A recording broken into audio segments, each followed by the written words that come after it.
worldwide pandemic, and PD Productions, in conjunction with the Chrome Biker, presents me in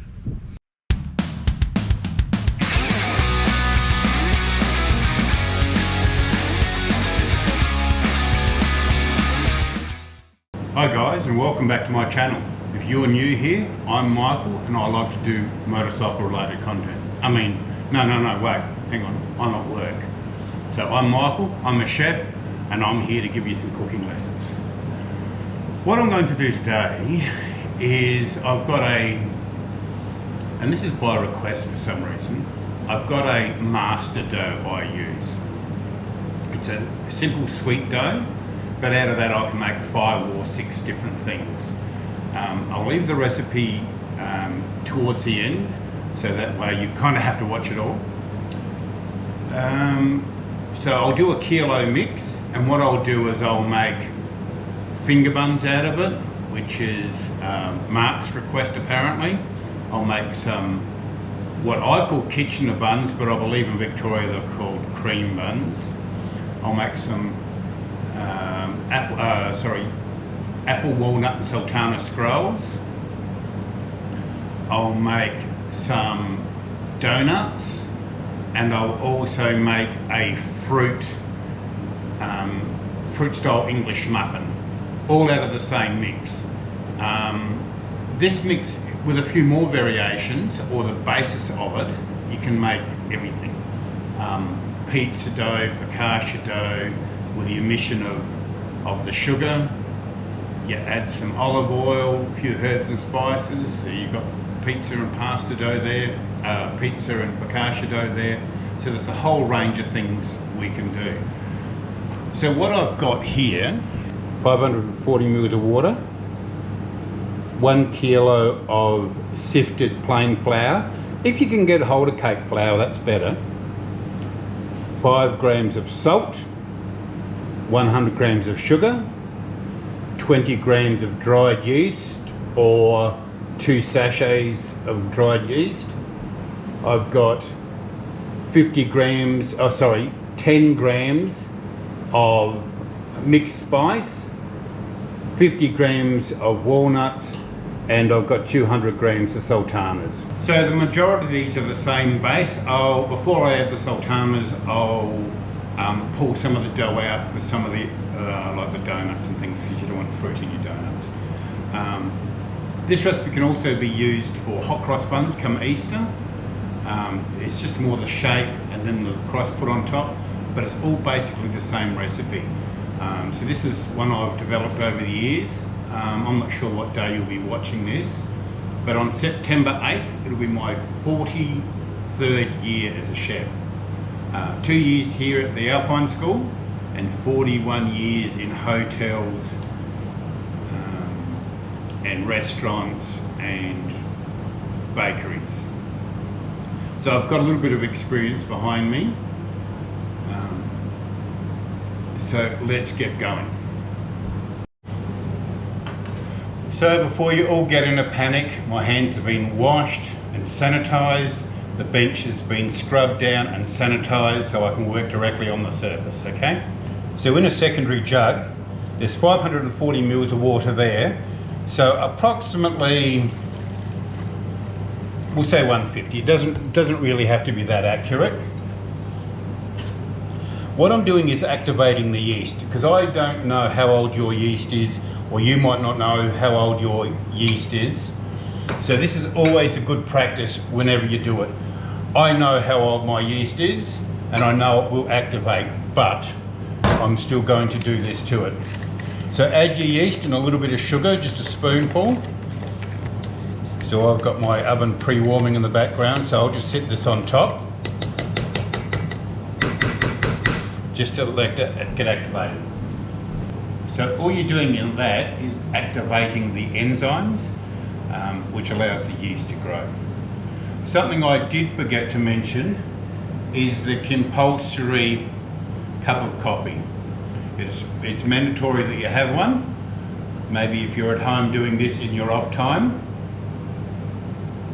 a glass of wine will suffice.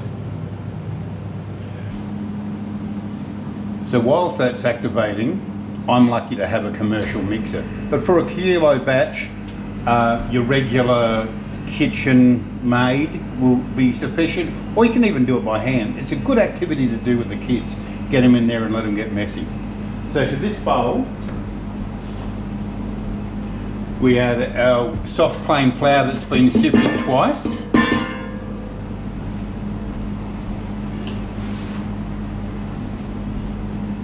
Five grams of salt.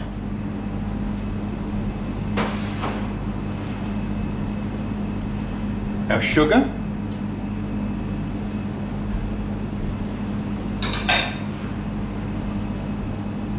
And our spice.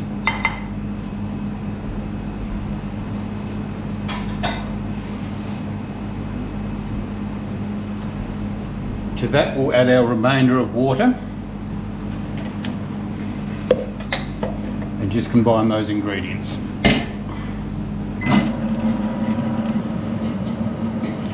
As I tell people when I'm teaching them, flour is milled all over the country. There's a number of companies that do it.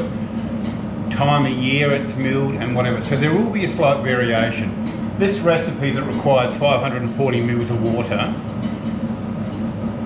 you may need to add a little bit, you may need to take a little bit away. I happen to know the flour I use, so I'm pretty good with this one. But what I suggest is you add 500 mils of water to it first, check the consistency. If you need it, add the other 40 mils of water. If it's still a little bit dry, add a couple of tablespoons of water. It only takes a little bit of water to change the consistency, and I'll show you that a little bit later. So, I don't know if you can see that. That is foamy already. That's taken 5 minutes. All it is it's foamed it all up. So we'll add that to the rest of our mix.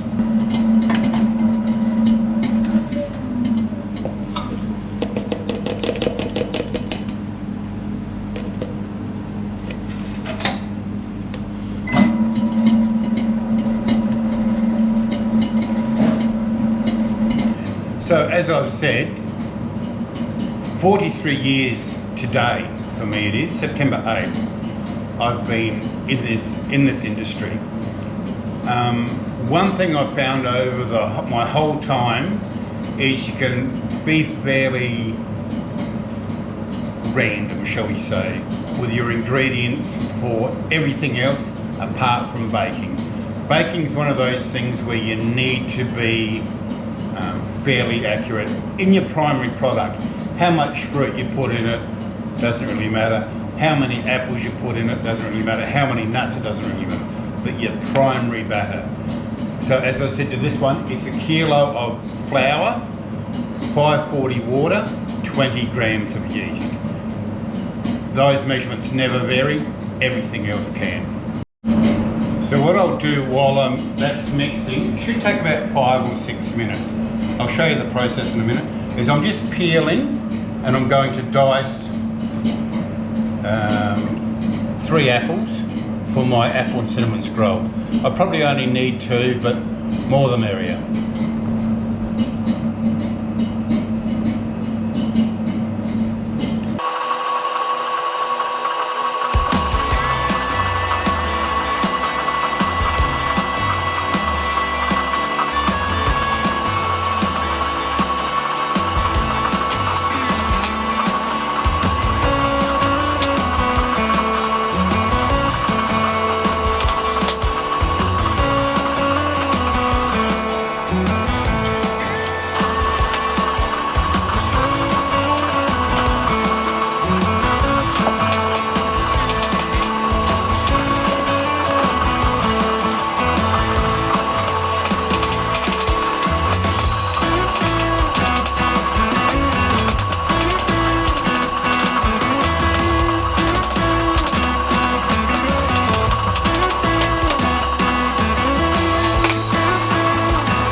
So to those apples, I'll add just a splash of water.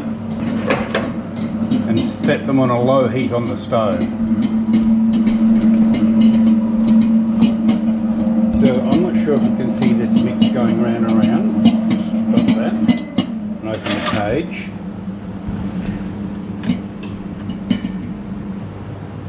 So what I'll do is I'll just grab a small bowl of it and I'll stretch it out between my fingers. What I'm looking for is gluten development. In plain flour, I think gluten is usually about 8 to 10%. So I can stretch it right out. I don't know if you can see that. I'll bring it up closer. Stretch it right out and it's quite translucent. That's what I'm looking for. So I know that dough is developed. I used to have a chef years ago that if he could read his newspaper through it, you were safe.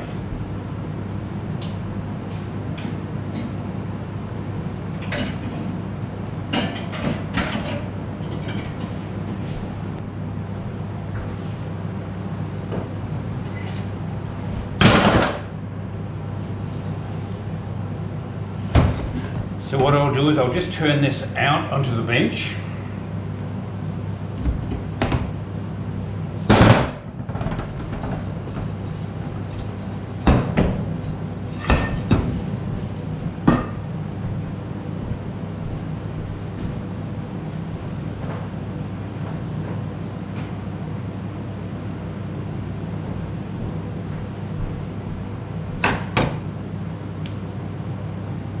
And if my guesstimations are right, I'll just form them up a little bit, should be about 1700 grams of mix now. With the water, the sugar and the additional spices.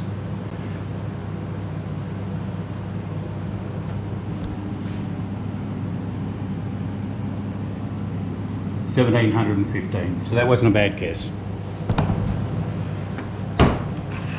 So,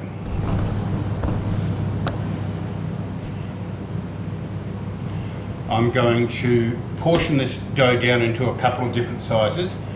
I'm going to make finger buns, which has fruit in it,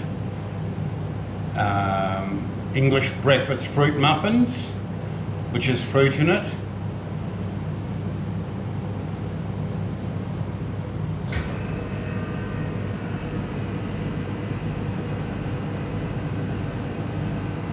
donuts which doesn't have fruit, cream buns that don't have fruit, and the apple cinnamon rolls which will have fruit in it. So that's roughly 5 different types. It's not roughly, it is 5 different types. So I'll put this in proportion into, so making 5 things, that's about 340 grams each for each type. So I'll divide this up into roughly that size.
So that's divided up into five balls.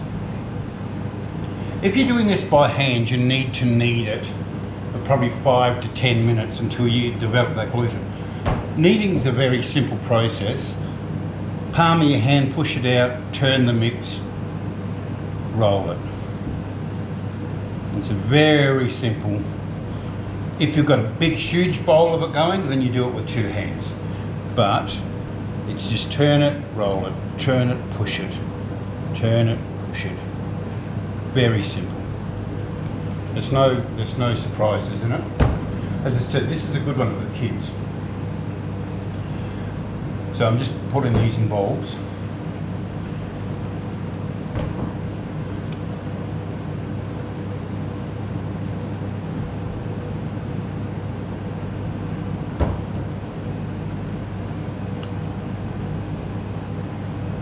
Now to 3 of these, I'm going to add sultanas.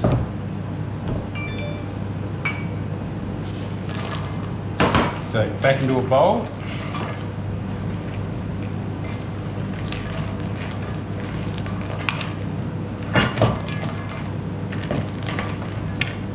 Just to get the bulk of them in there.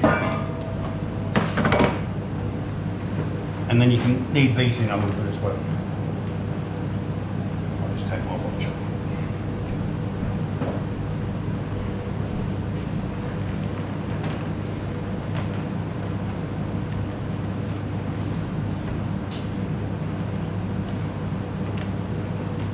As long as I mixed evenly through it, it doesn't have to be too ridiculous.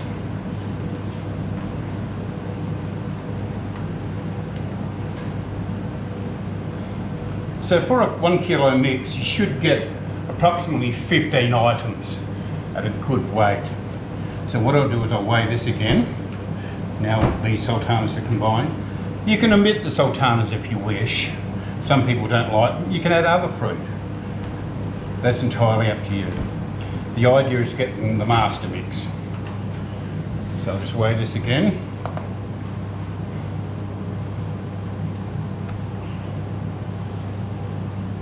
$1,200. So it's 400 grams each now because of that weight.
So I'm just gently poaching these apples. I still want them firm. But I don't want them mushy. So they're still firm but not mushy. And the residual heat will cook those. So at this stage, drain off any residual water.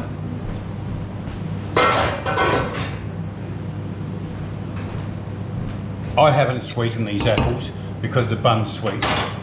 But you can sweeten it if you're that way inclined.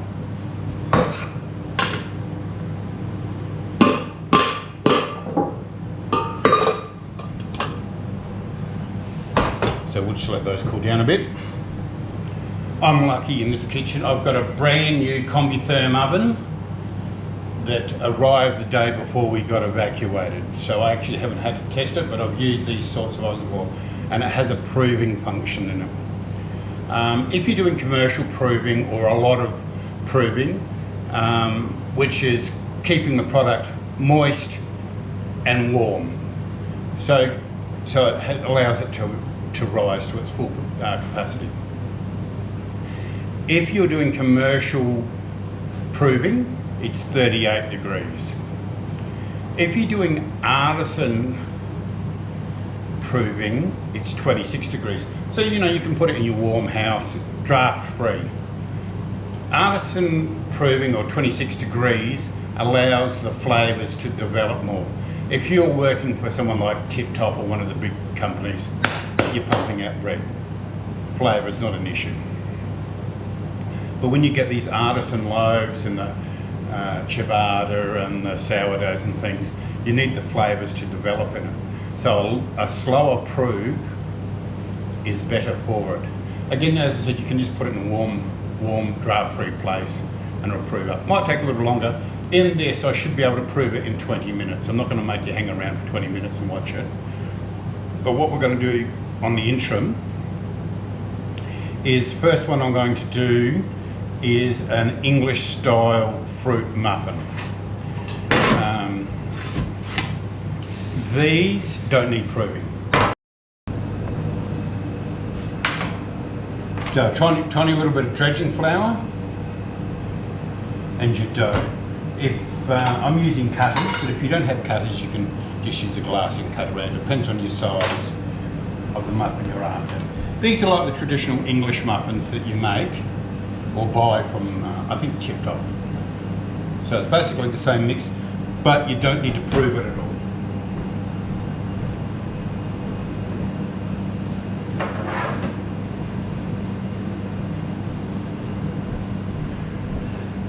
So,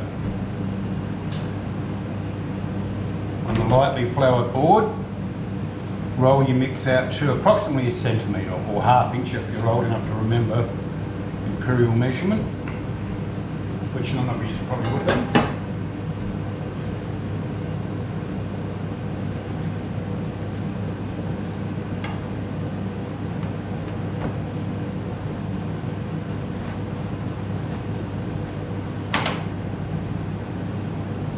So 1/2 inch thick, and just put it on your tray. Continue to cut the rest of them out.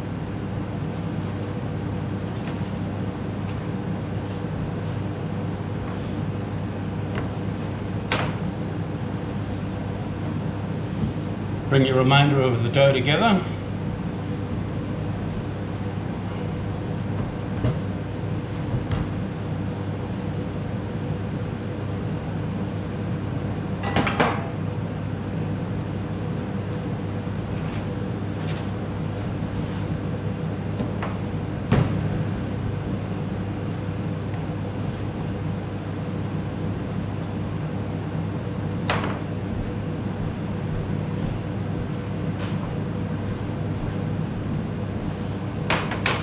Cut.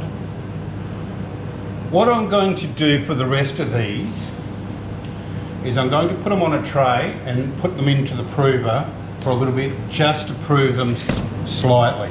So with most of your buns and things, you can prove it up in your bowl if you're only making one type. Because I'm making multiple ones, I've separated it into it. So I'll put them on individual trays, just in their ball form, just with a light spray underneath.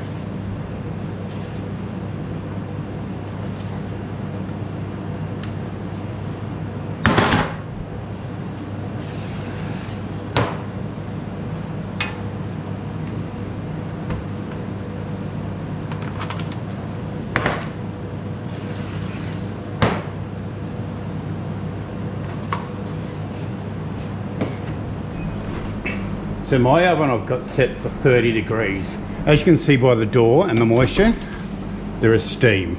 Only very light steam. So what I'm going to do is just pop these into the oven.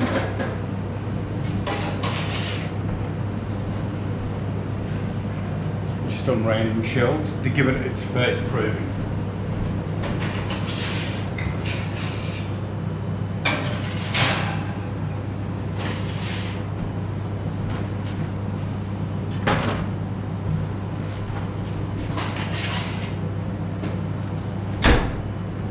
Naturally it wants to do a boiler flush. So when it's finished its boiler flush, then we'll continue. Okay, so I'll set that for 30 degrees for 15 minutes, and that'll be its primary proving. After that, we'll shape it up and then let it prove again, and then proceed with what we need to do with the baking and cooking process.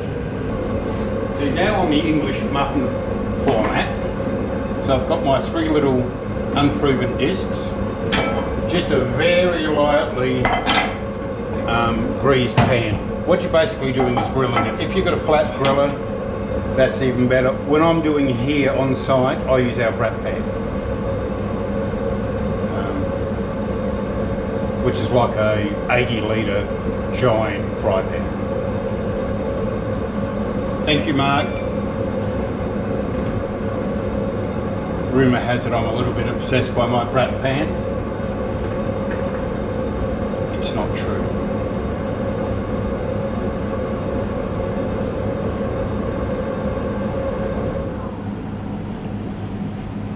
So with the hot pan,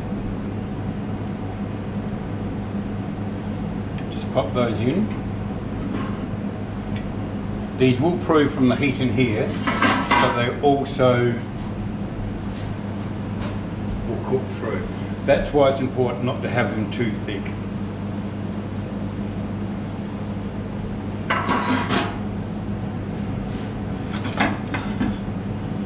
Make it a little bit hotter.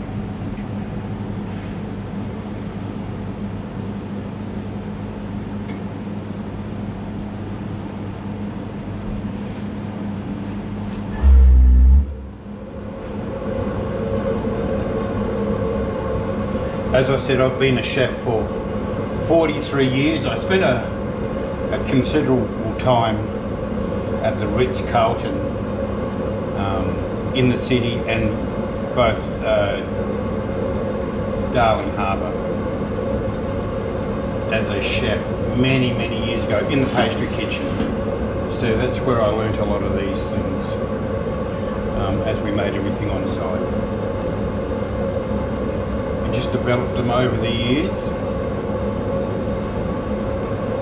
So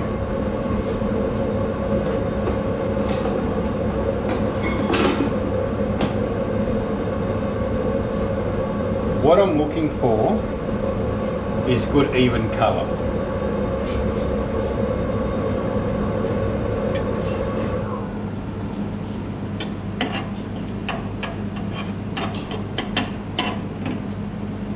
So these seal them, and then we'll finish them in the oven later.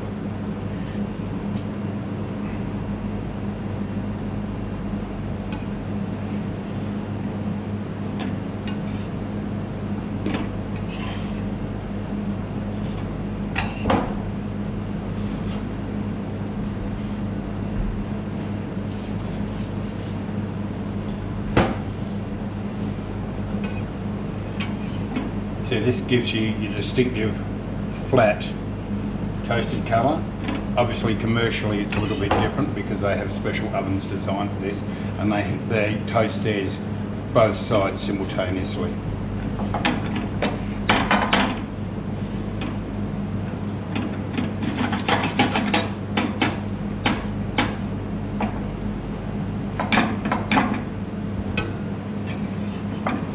Until recently, Liz Hannah, who is my offsider here at the Alpine School, was frightened of doing yeast products. And over the last year we've developed many recipes together, including our pastries, and now she's quite confident in doing them. So much so, when we were having our campus conference, we were doing a masterclass in yeast goods. For me, it's quite comfortable. I didn't realise at the time how scared she was of yeast. Now she's very confident. She quite often makes bread and buns and donuts and all sorts of things just off the bat without a second thought. So we'll finish those in the oven shortly when we've got the oven back onto a normal heat. But that's our breakfast style English muffin. Okay, my buzzer's just gone off. So those products have roughly doubled their size. So what we'll do is I'll pull them out of the oven and we'll shape them up and put them up for proving for the second time. So I don't know how well you can see that, but they're roughly double the size. So what we'll do is I'll just shift it up to the side.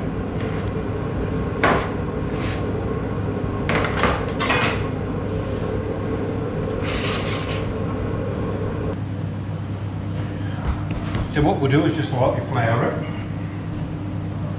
I think this one will be donuts. I'll make two different sorts of donuts.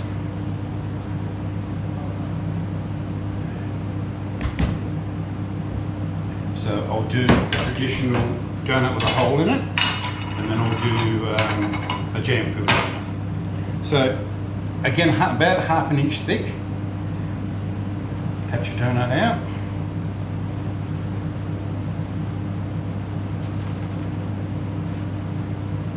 That's the outer. Then I tend to cut a reasonably large hole in the middle, only because it proves up so much.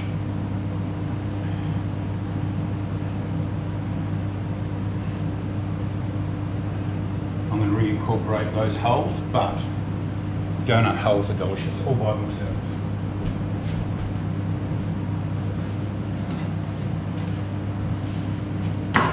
This time I'll put them on a grease tray. It'll make it easier to transfer. So this particular recipe can be baked or fried. Depends on how guilty you're feeling at the time.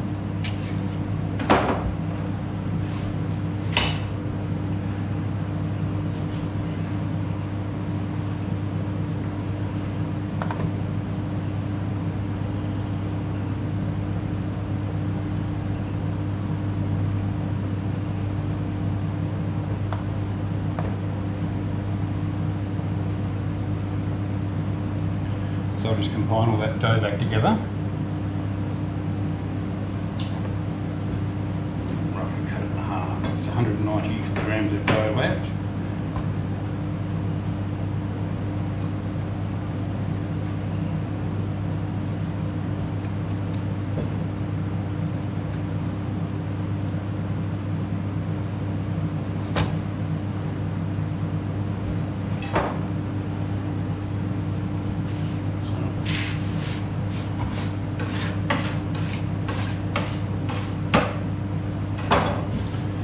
So all I'm doing is balling it, again with the palm of your hand, push it down tight and gently move your hand around. You need a tight ball. Bring your hands together and roll it up.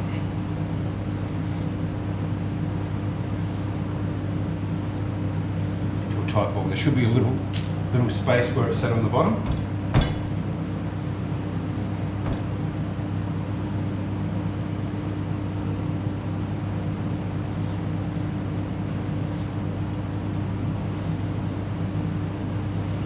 Same again, and the little hole in the bottom. So we'll just put those aside at this stage until we're ready to go back into the prover. So with the next one, I'll do cream buns or Kitchener buns, depends on where you are.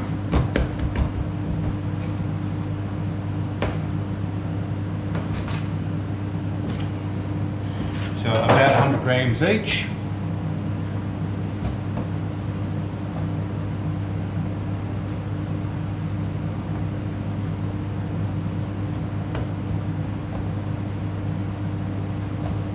No, 80 grams each. Again, roll them into a tight ball.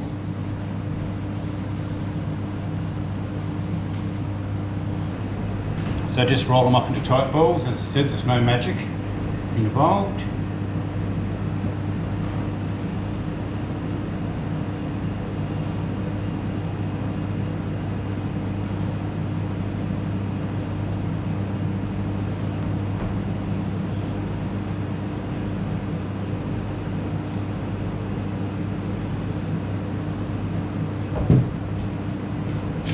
When you do hot cross buns and things like that, you're basically positioning them with a finger gap in between. So when they come up, they're all nice and square, but most of them are all based the same way. What we're doing, we're individually round buns, so I'll just make plenty of room on this little tray. Put them aside.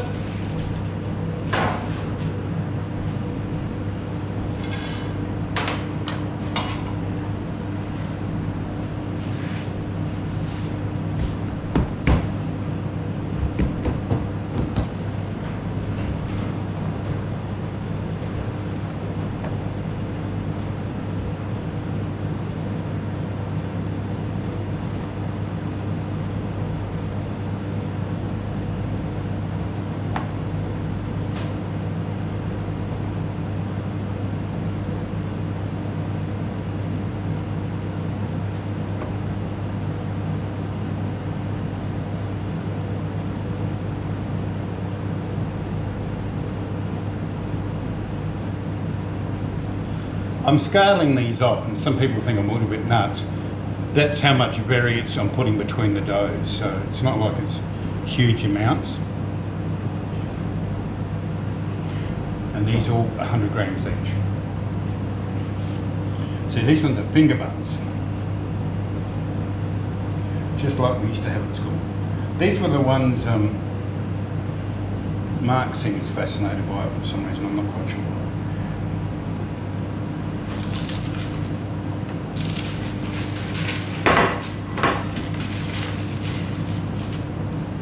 So, again, a nice round tight ball to start with.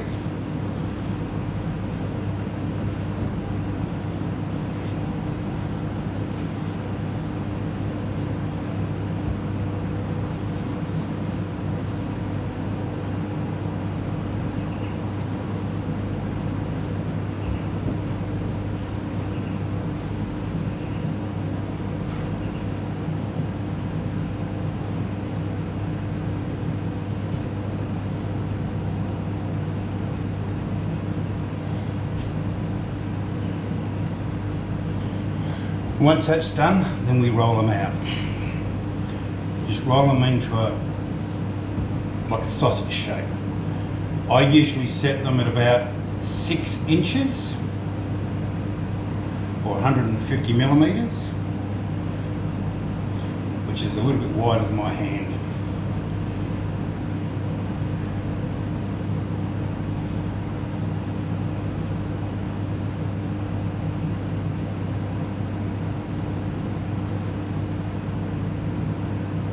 You don't want to do these on too much of a floured bench because they'll be hard to roll and we'll be doing this slipping and sliding.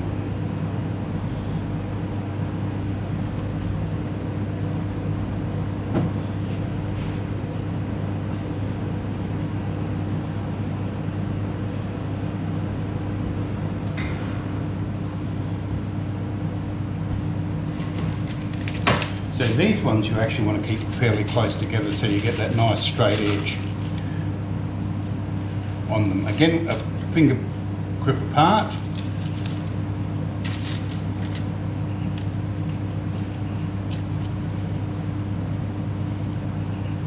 And that way, the two outer ones will have a curved edge and a straight edge, but the traditional ones, as you see, when you used to get them from your tuck shop at school, they used to have straight edges. Put those ones aside.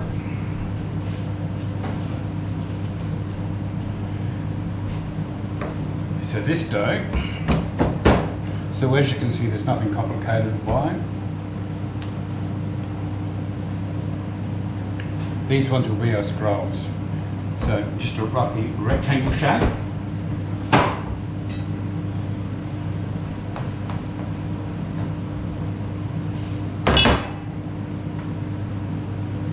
Well, bugger. My battery just went flat and I didn't realise.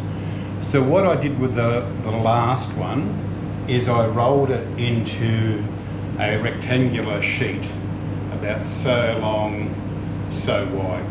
Layered the apple down, which I could have just done with one apple, and put all the hazelnuts on it and put all the walnuts on it. Then I rolled it up. When I like to do it, I like to make them approximately 1 inch, 1 1/4 inches thick. You can go a little bit thicker if you want, definitely don't go any thinner, otherwise you won't have a hearty one. So I've rolled that up, brushed the end of the scroll with a little bit of water just to help it stick together, and I've put it in the prover now. This time I've done it at 38 degrees for 25 minutes.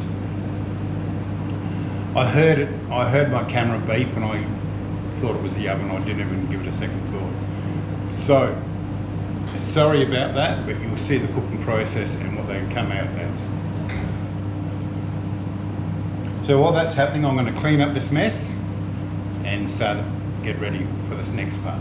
Okay, so everything's just come out of the prover, and with my fatal mistake before, that's what those scrolls look like. Finger buns at the back, Kitchener buns, my Berliners and my donuts. So I'm just bringing the oil up to temperature now, and you want it between 165 and 175. It's 174. What we'll do is we'll go through and fry the donuts off first, and then they can rest and drain while everything else bakes. I'm just bringing the oven up to temperature, so 170 degrees. I'm bringing that up. Best I turn it on. So that'll be 170 degrees, which is best for the yeast products I'm doing. That way they've got plenty of time to cook, expand a little bit more. Fantastic. So that oil's up to temperature now, so I'll just reposition you. So what I'm going to do is do the ring donuts first, gently easing them off the paper, dropping in one at a time. Normally if I do it in the brat pan or a deep fry or whatever, you can do more, but because of the size of the pan I'm using to minimise oil, I'll just do it in just one at a time. They'll take about 4 minutes either side to cook. It's all very high tech here. I've got a bent skewer. That'll just help me turn it over. I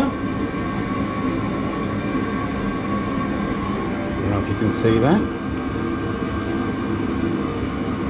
As I said, I made the hole bigger in the middle. When you do them and put them in the oven, you don't lose shape. They'll be nice and round. But they are delicious. Even though they may be slightly out of shape, they're still delicious.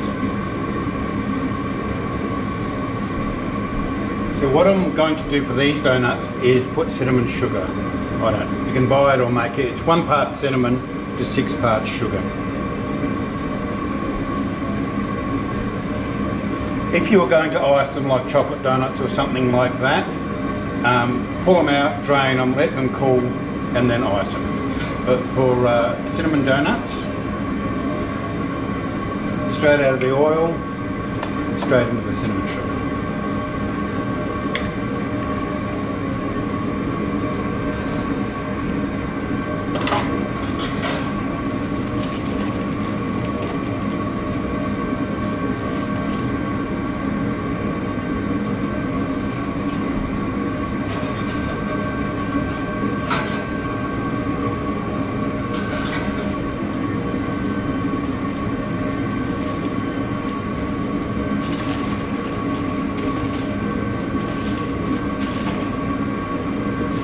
The next ones I'm going to do are a Berliner donut, which is a jam-filled ice donut. Like a jam donut ball, but they're slightly flatter.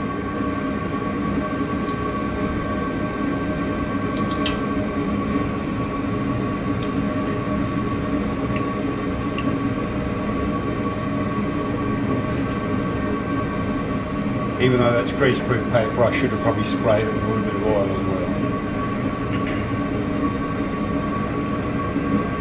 You can probably hear the oven in the background roaring up to temperature.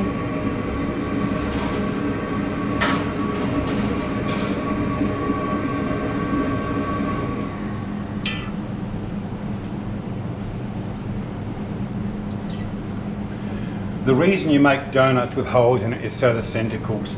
With these Berliners, you've got to be really careful they're cooked in the middle. So that's why you have your oil lower.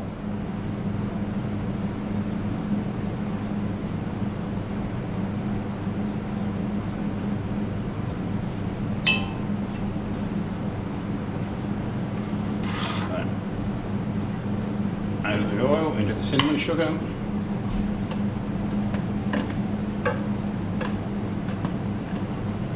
And I did the donuts first and the Berliner second, so it cools the oil down a little bit. I've still got it on heat, but not as hot.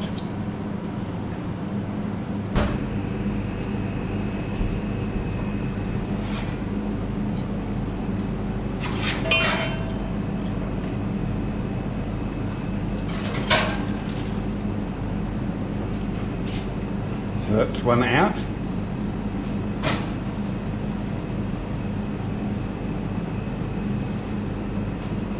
I think I better try one of these donuts just in case. Make sure they're cooked all the way through, as you can see. Yummo.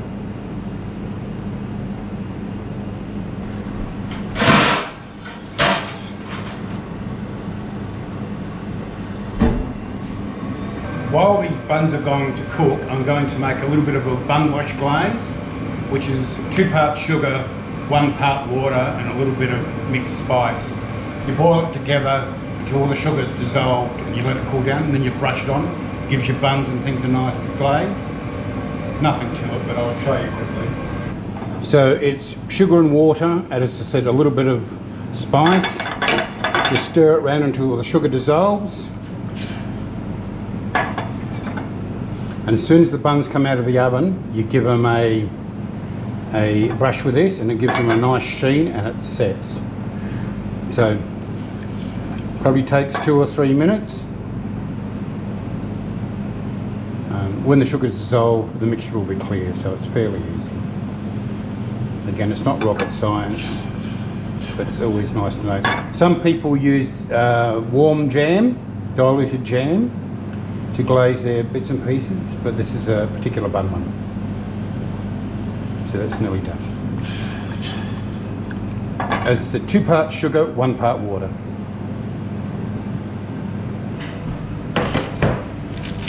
Okay, so there's no trickery or master. So there's no trickery. Finger buns coming out of the oven. As soon as they've come out, just glaze them. Later we'll ice them in the cooler, but at this stage we'll just glaze them, give them that nice sheen. Slide that paper onto the cooling rack.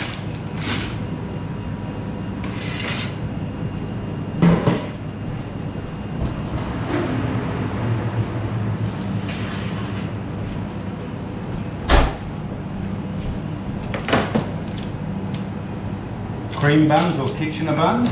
Now these are a little bit different. You glaze them,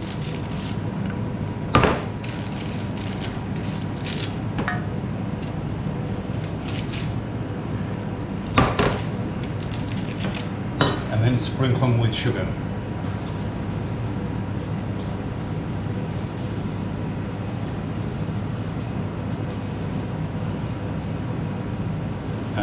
It looks like a lot of sugar, but most of it will tap off. So, good abundance of sugar.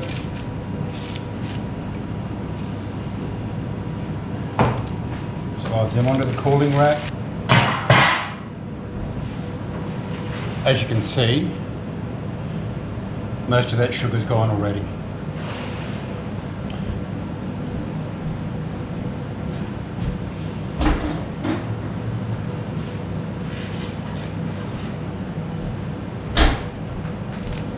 Next one's the apple and walnut scroll. Glaze them up. Again, once they're cool, we will ice them.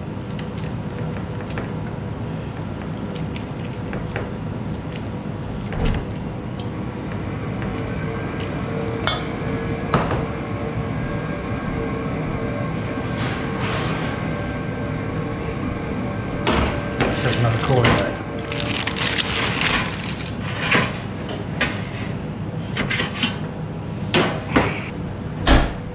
And last but not least, our little English muffins, which I've popped into the oven just to finish cooking them for 10 minutes.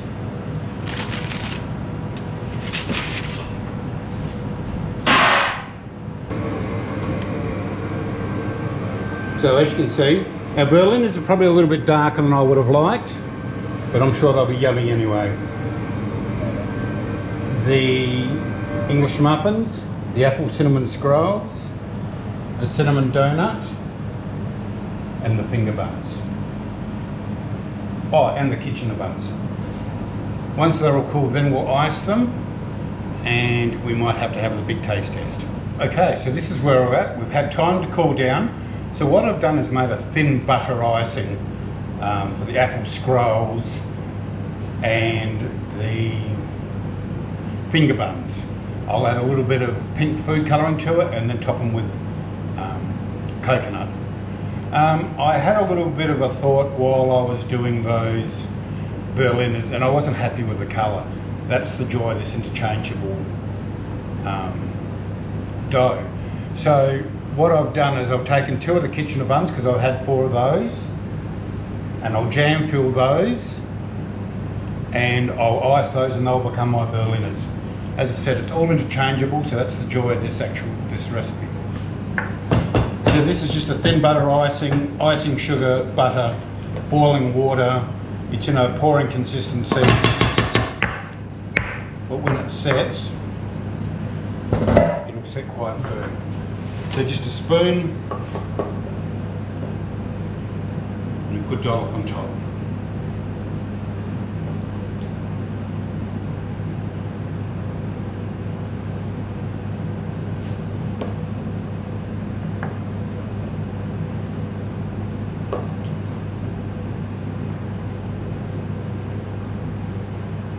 To the remainder, I'll add a tiny little bit more icing sugar to thicken it up.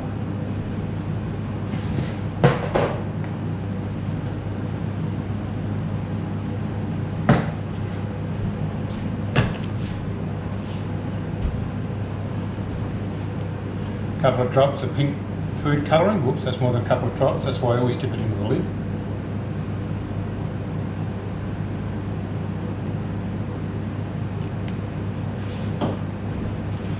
Combine that.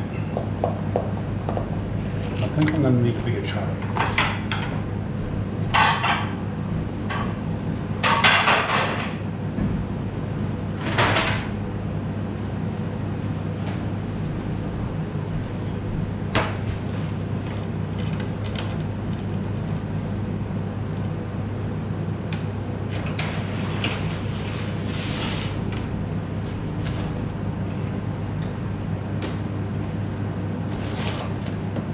So the kitchen buns I'll just separate.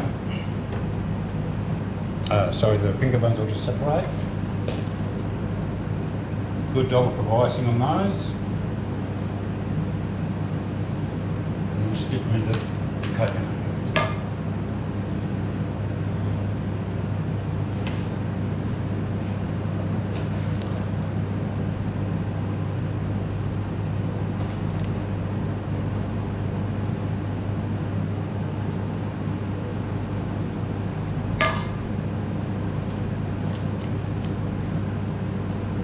Now, because I used up all the white icing and made it into pink, I'm going to have to use pink icing on my Berliners, which is okay.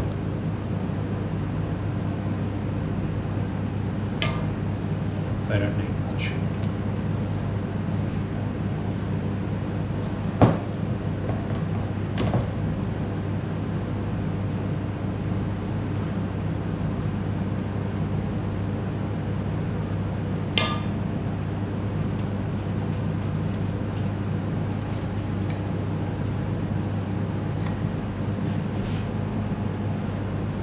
Cinnamon donut.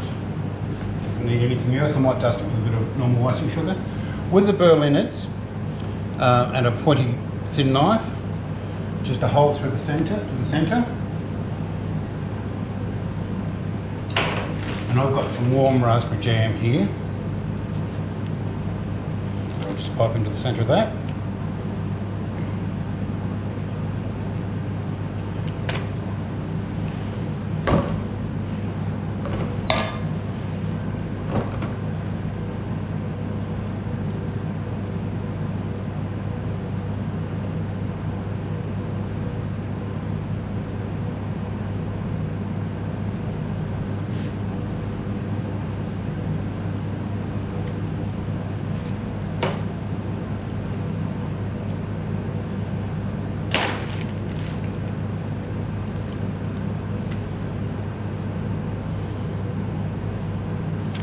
Got to have a good amount of jam in your donut.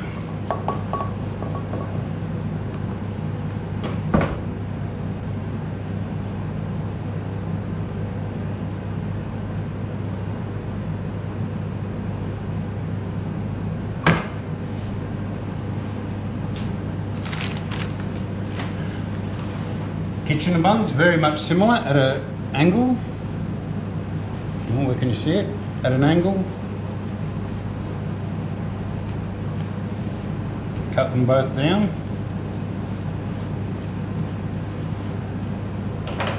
Just open them up slightly. Little dollop of jam inside.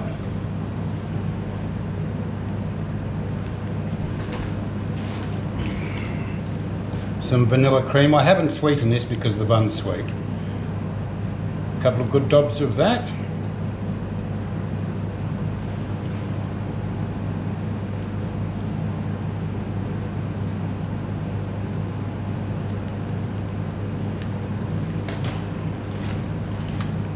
Another little double cream on the outside, jam on the outside.